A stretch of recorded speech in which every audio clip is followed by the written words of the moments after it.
see what we have in here. Oh, nothing. You want to know why?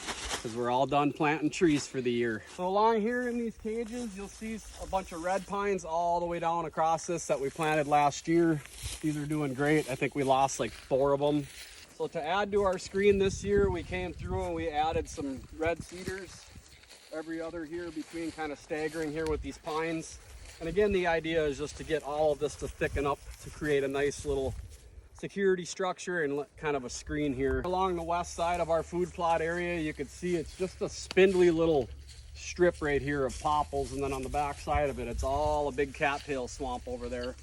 So there's not a lot of cover in here, especially late in the year. Obviously in the spring it's not that big of a deal, but when you get into that late November, December time frame, you kind of lose all cover in here. So we took and we planted some more red pines to kind of help them come up and thicken up this area. Again, create a nice little security screen. So over my shoulder here, you'll see this nifty little box stand here. That is how I've been hunting this property as of recently. Before, I was hunting directly on the opposite side of the plot, but the wind just gets a little bit too goofy because they use that pine row to enter and exit here, so I don't want to be blowing back into that stuff. So lately I've been hunting it with an easterly wind where I don't have to enter and exit the food plot. I could just slip down. I have a trail cut back behind there. I could slip down and slip back out of there to the road that we access back here on. What we did is we kept a handful of the cedar trees and we kind of created ourselves a nice little corner block in hopes of them cedars coming up and being a nice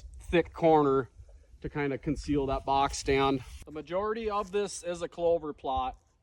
What I do is I take and I till up 1/3 of it down that way, 1/5 of it down on this end, and I put in a late season blend from Monster Bucks, the Rut Greens blend. This is going to be all the cold climate, multi-year Monster Bucks clover and chicory blend. And as you can see, this stuff is coming up pretty nice already. I do have a little bit of weed invasion, but I'm hoping that when I get in here to spray it here in a couple weeks, I'm gonna get rid of most of these grasses and stuff. But along with that, we took and planted 11 crabapple trees in here, and we kind of just randomly placed them so they could cross-pollinate.